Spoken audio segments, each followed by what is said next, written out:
Being an amazing product marketing leader doesn't happen by chance. It happens by habit. Product marketing certified leadership has been built on the back of decades worth of experience from some of the world's best known brands with one goal in mind: helping you be the best leader you can be. Crammed with real life case studies, over 12 hours worth of content, templates, exams, and more, this course is everything you need to lead with authority, confidence, influence, and innovation. Every piece of material within the 7 modules and 29 chapters has been vetted, tested, and approved by senior level product marketers from companies like Amazon, Uber, and HubSpot, serving up game-changing insights throughout. By the time you've wrapped up the final module, you'll be able to define what it takes to be a great product marketing leader, build and scale your team, understand how to successfully manage your existing team, use methods for leveraging data, know how to become the voice of the customer, understand how teams work cross-functionally, and improve your strategic thinking. The beauty of the course is you'll have the freedom to work your way through the modules at a pace to suit you. It's 100% self-paced. You'll even get lifetime access to the curriculum, paving the way for refresher sessions forevermore. Visit productmarketingalliance.com to get leadership certified and spearhead your journey to the top.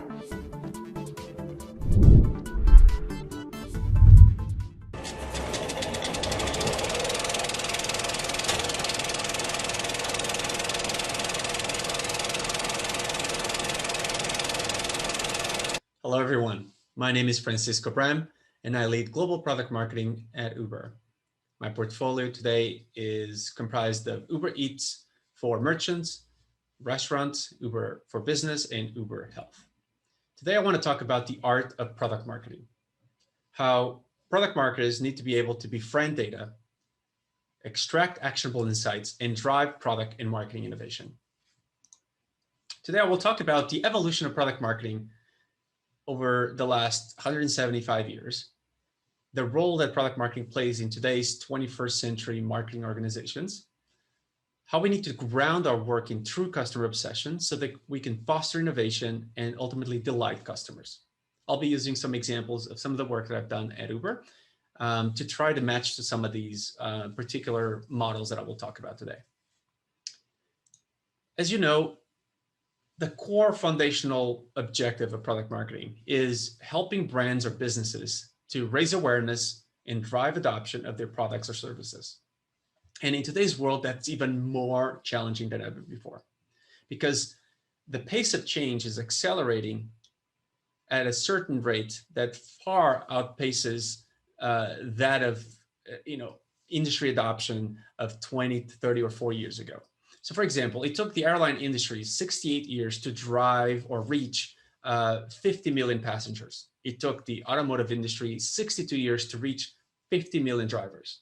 It only took 6 years for Uber to reach 50 million monthly active users.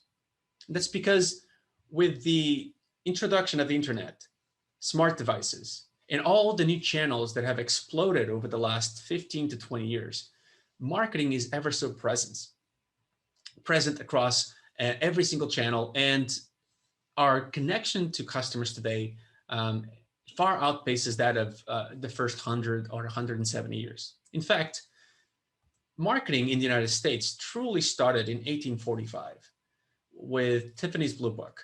It was one of the first mail-in sort of product catalogs. In fact, marketing started with product marketing. This catalog was truly an example of how a company needs to showcase and raise awareness about the products that they sell. And it took another 50 years to actually become sort of an established way of marketing products with the Sears catalog. Sears really truly revolutionized the product catalog. All the traditional mail-in order only companies followed Sears model, and they very quickly started to realize that this was a great way to sort of position products, showcase their benefits and solutions and even pricing to millions of potential consumers. In fact, product marketing was central to this particular sales strategy. But between product catalogs and the next wave of innovation in marketing, it was again another almost 50 years. And it was really in 1911 where, marketing evolved from simply being a product catalog to print ads in newspapers or even out of home advertisement. And then it was another decade later that we certainly started seeing more ads in the radio. And then 20 years later, TV ads. Another 30 years later, telephone marketing. And then another almost 30 years later, and with the invention of the cell phone, you start getting SMS and text messaging. But it's been really, really slow until we reach an important pivotal moment in our history, really, which was the invention of the internet. In 1994 came the first digital ad, and from there, email, SEO, SEM, pay-per-click, all the different channels that started to sort of grow out of this adoption of the internet, such as WordPress for blogs, LinkedIn, Facebook, Yelp, YouTube, Twitter, Instagram. In fact, we've seen more innovation in marketing in the last 20 years than its previous 200 years combined. And in fact, in 2017, digital ad spend outgrew for the first time traditional TV ad spend. So with this quick evolution, marketing organizations had to quickly adapt and change as well. Because even if you look at just the buying cycle for B2B organizations, it went from something as simple as a product catalog to a sales call and then shipping the product to a very detailed tactical roadmap. So today, when you work in a B2B organization and you're in product marketing, you need to be aware of all the different touch points, all the different stages of closing a deal, from awareness, whether you would use SEO, LinkedIn, email, press coverage, to building interest with a lot of education, with webinars, blogs, keynotes, trade shows, and events, to actually supporting sales during the evaluation process with demos and sales materials, to actually building loyalty programs, building customer advocacy with customer case studies and endorsements, to eventually in-app marketing for upsell and cross-sell. So the road to truly engaging with customers, building a relationship, and closing a deal today is far more complex than ever before. And organizations, they needed to adjust their marketing teams as well to keep up with this change in technology, this change in channels. So today, when you say you're a marketing manager, quite honestly, I don't even know what that means, because today's marketing organizations have become hyper-specialized. And a marketing manager 20 years ago might meant that you oversee everything marketing related, but today that's quite impossible because there's so much to do, so many channels to use, that you really need to become an expert in all the different ways we can reach and communicate and drive adoption. So for example, a 21st century marketing organization would look something like this, where you have a product marketing team, marketing research team, creative in-house production, brand marketing, growth marketing, in other words, also known as performance marketing, CRM, PR and media, regional marketing, content marketing for B2B, and marketing analytics. So how do you make sure then that you leverage the talent and skill set of each individual team to launch a campaign that has a great value proposition, a consistent tone of voice, and can truly engage with customers and tell a story well through all the different channels? That's where product marketing comes along. That's the evolution of product marketing from almost 200 years ago to being primarily focusing on positioning products in a catalog to being the architect of an entire go-to-market plan. So we all know product marketing plays a pivotal role in being the voice of customer, understanding customer insights, using those insights to inform product decisions. But once those products are built, product marketing plays a pivotal role and is the quarterback of an entire marketing plan. Think about it as, for example, if you have an orchestra, and in that orchestra, you have very talented musicians, the violinist, the cello, and you need someone to help bring all of those different musicians to one consistent and synchronized symphony. Because otherwise, if everyone is playing their instrument at their own pace, what you get is a lot of noise, a lot of unattractive noise. So product marketing is really the conductor of that orchestra. What we do is we build a plan based on solid customer insights. We built the narratives. Based on our insights, we also know what channels are most effective by persona. And then we create a brief that will inspire all these other teams to execute on that strategy. And we play the role of the conductor, ensuring that if there's communications going out on CRM side and ads and PR and media, that is consistent with the same tone of voice and under one theme that is built on audience insights. That is the role of product marketing in the 21st century. And really starts with being the true voice of customer within an organization with a solid foundation around customer obsession. Product marketers are unique because we work tirelessly to earn our customers' trust and business by solving their problems. We use data to understand them, communicate, and delight them. And the first key element here is really understanding them. Everything, for example, at Uber begins and ends with customer data. And here's how we do it. We really leverage every single team that we have at our disposal to get a very clear understanding of our customers. Starting with data science. Data science analyzes our customer data. They slice and dice that data to help us understand how our customers today are using our product and identify subsegments and niches of particular behaviors that we can then build better solutions for or extract even more value. But it's not enough to look at our own customers. We need to be able to build an entire journey of our customers and prospects. And that's where UXR helps us to do.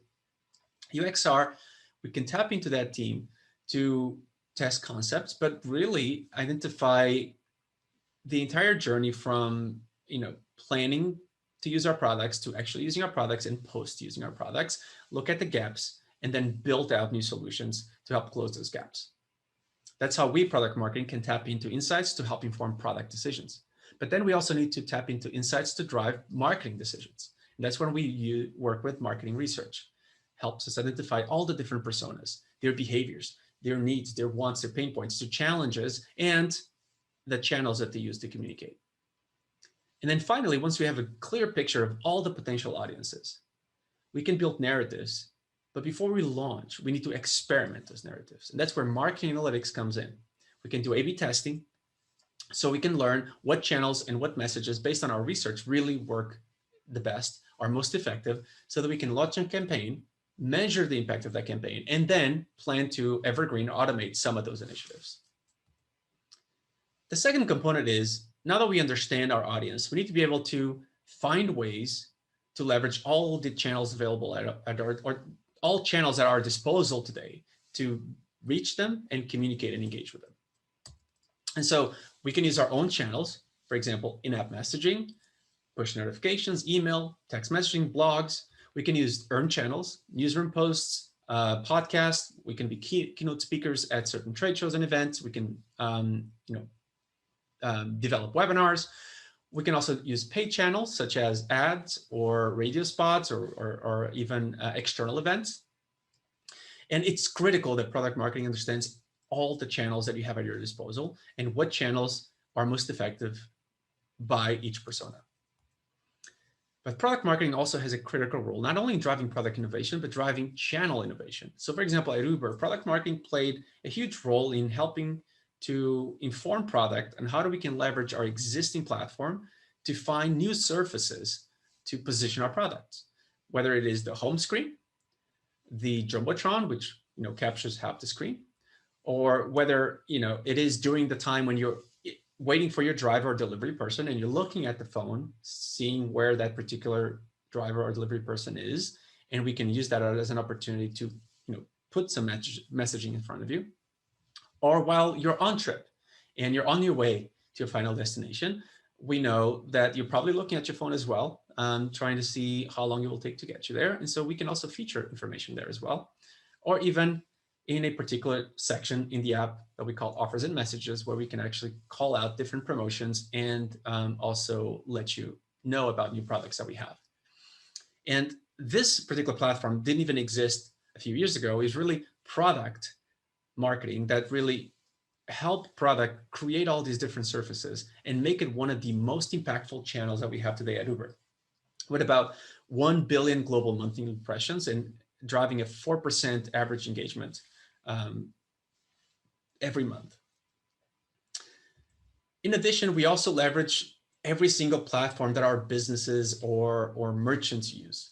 If you're a restaurant, you probably are using the Uber Eats Restaurant Manager. So we will find ways to surface also information to you every time you use our products. The same thing goes for the platforms on Uber for Business and other platforms that our businesses are using. The third element is customer delight. Now that we understand our customers, now that we found ways to communicate our value, we need to be able to also build an experience that really solves their problems and delights them. So here's an example. This is when I first joined Uber around 2019. We learned that Uber was the most expensive vendor in both 2018 and 2019 in the United States. That means that of all the vendors that were expensed for business purposes, Uber was the most expensive for both the transportation segment and also the food segment. So clearly there's an opportunity here for us to understand who are these particular customers that are using Uber in the professional setting. And we found out that we didn't know much about them. So we needed to really deep dive and leverage all those 4 different research groups to understand these customers, build a solution, and then communicate the value of that solution. And so that's what I did, and that's how I worked with all those 4 different teams. First thing that I did was working with data science. We needed to understand, out of all 100+ million users on our Uber platform, how many of them actually behave like business travelers? How many of them are likely to be business travelers that are using our products in a business context? The first thing we wanted to do is let's look at how many of them have a corporate card on file. We know that the first 5 digits of a corporate card or of a credit card, also known as the BIN number, will tell you if the credit card is personal or a corporate card. So let's start with that first data point. The second data point was, let's look at their behaviors. How many of them are requesting rides to airports frequently and from airports to hotels? And how many of them are also using our platform internationally? Because that will give us an indication that they're very likely to be using Uber in the context of work. And that's how we found out that about 25% of all of our users behave like business travelers, about 25 million. So now that we know how big that segment is within our customer base, we needed to understand how they use our products. And in order to do that, we used a second team, UXR. With UXR, the UX research team, we're able to interview several of our users and help understand their mindset pre-trip, on-trip, and post-trip. So throughout all the different stages, what are these particular travelers doing, feeling, thinking, deciding? What are the pain points that they have, and what channels they use to learn more about how they can use our products? Ultimately, what we wanted to do is identify gaps in the entire journey so that we can build a product or a solution that can help address those gaps. So that's what we've done. But it wasn't enough to just assume that everyone had the same problems, everyone was using the product the same way, because one size doesn't fit all. So we needed to truly, truly understand that the unique behaviors of each individual customer that we would be targeting. And that's when we involved marketing research. With marketing research, we spent a lot of time doing interviews and doing a lot of qualitative and quantitative surveys to get a great sort of understanding of the different types of subsegments within business travel. And we found out that there are jet setters, road warriors, locals, techies, and newbies. Jet setters would be C-level people that tend to travel normally for work. They're either executives or vice presidents of companies that would normally be less price sensitive and be more inclined to spend on premium products for comfort. Road warriors would be those that are constantly, traveling for work, because they are either consultants or salespeople. They're constantly on the road, and they're very interested in, for example, getting more information about loyalty programs. How can I, get more perks every time I use your products? The locals tend to be those that are most likely, for example, accountants or lawyers that work within a specific city. And techies and newbies would be those that are new entrants to the workforce that look at travel as a perk. And therefore, when they do travel, they also like to take time for leisure. This is what we call bleisure, business and leisure.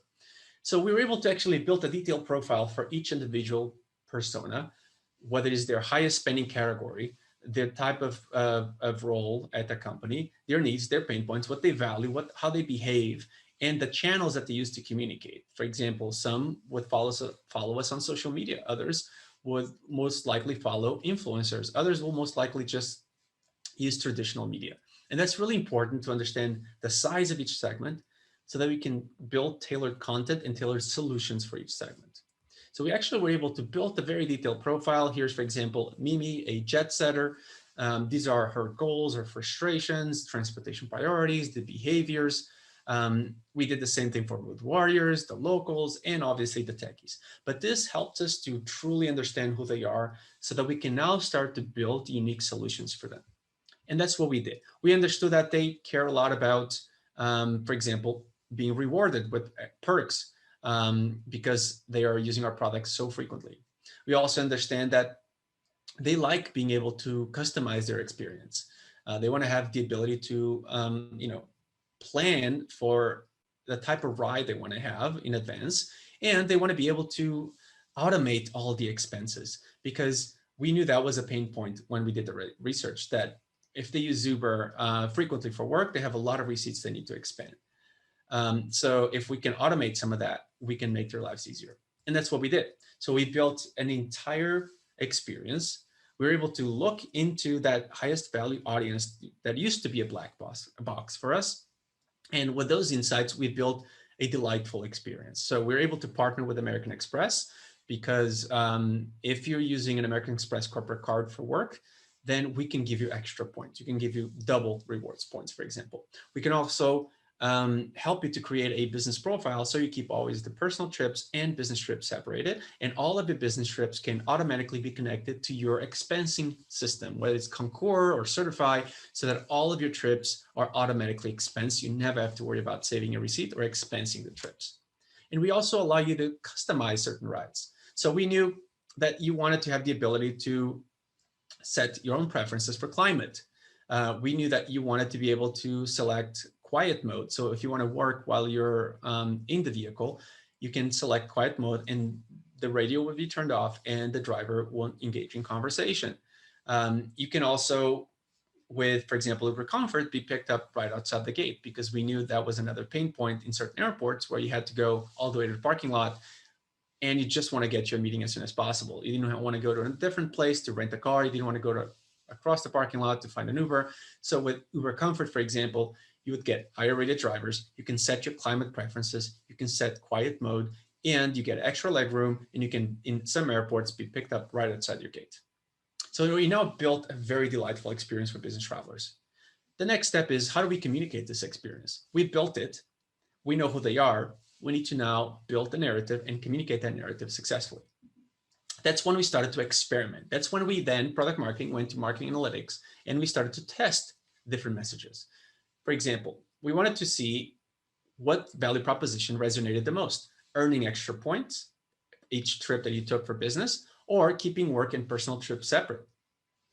And we wanted to test in the 3 biggest markets that we have: US, Brazil, and Mexico.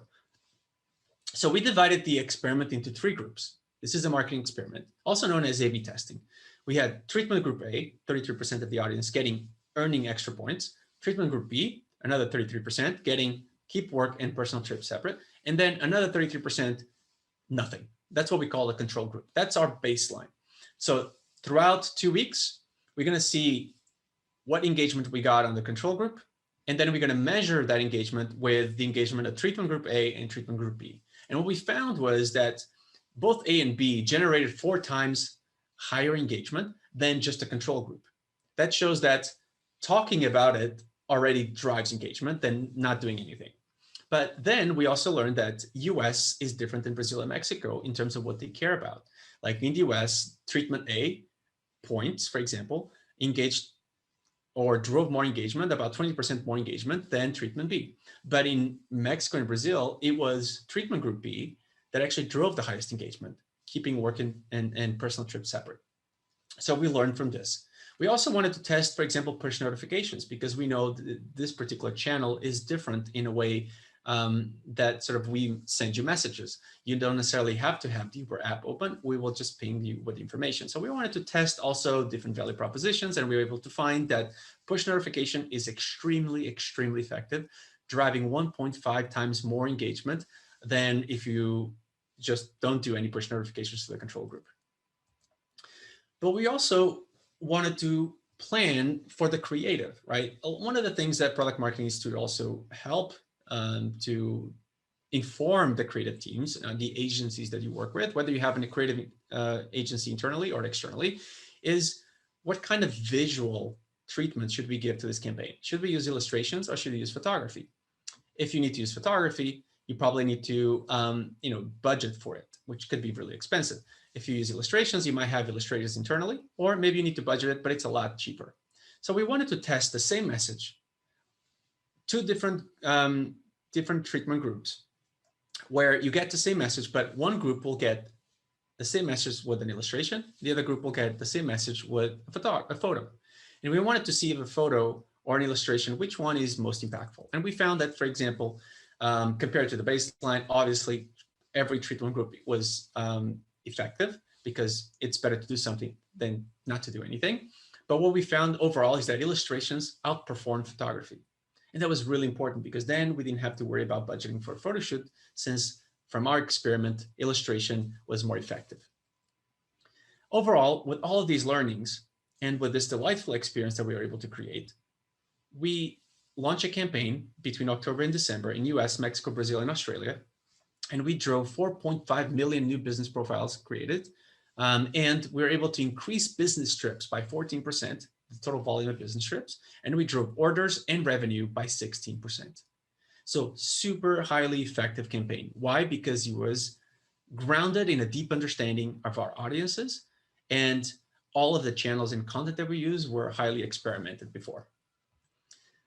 So to summarize, the product marketer of the 21st century is pivotal, because we act as the architects of an entire go-to-market plan, working with all these hyper-specialized marketing teams to really put together a story that is grounded on the truth of who our customers are. And that's really the most important thing.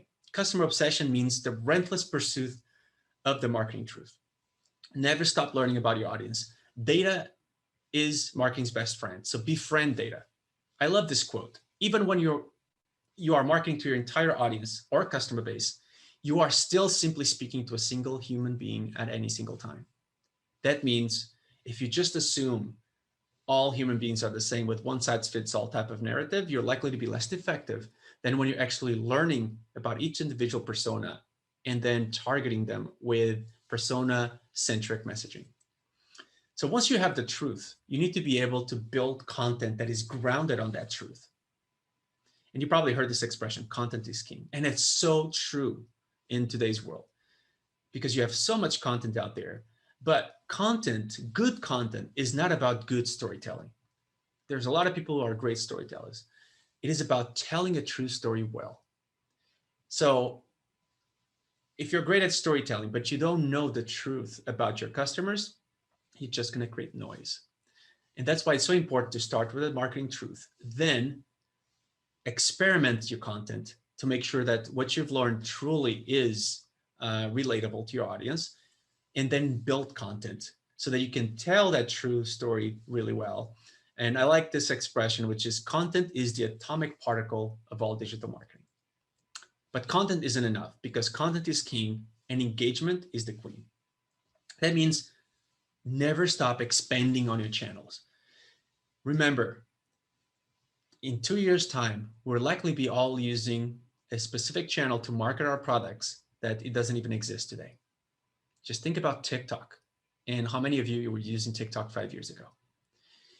Channels are ever expanding, and you need to constantly ground yourself in that understanding that you need to always keep an eye out for the next trend, because channel specialists are going to become critical of any 21st century marketing organization. As a product marketer, a conductor of an orchestra, you need to be able to identify who are those specialists that you need to bring into your orchestra to make the most compelling symphony. Again, great marketing is a story, a true story, unfolding across all possible touch points. So learn about your customers so you can understand the marketing truth. Tell that truth in a story compelling way, and then make sure that story unfolds across all possible channels. And when you do that, you're going to position yourself to be an extremely successful product marketer in a 21st century marketing organization. Thanks, everyone. Hope you enjoyed my presentation. Connect with me on LinkedIn or visit me at my website, www.fbram.com. Thanks for listening and stay in touch. Thank you.